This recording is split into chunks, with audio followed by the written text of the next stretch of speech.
How to fix Chime temporary card not working. Hello and welcome back to our channel. In this video presentation, we'll be discussing the steps to take if your Chime temporary card is not functioning properly. So one common reason for the Chime card not working could be that you have not activated it. So if you haven't done so, make sure to activate your Chime card first. Another possible reason could be that your card has been expired. Verify the expiration date of the card.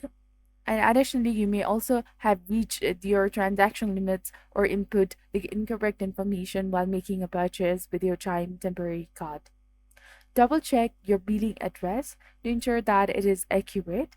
And if you have reviewed everything and it all appears to be correct, but your Chime card is still not working, contact the Chime support team for the assistance. They'll get back to you and help with your issue. So this was all about how to fix Chime temporary card not working. If you found this guide to be helpful, do not forget to like, comment, share, and subscribe to our channel for more amazing tips and tutorials. And don't forget to hit that bell icon to stay updated with our latest contents. Thank you for watching. See you in the next video.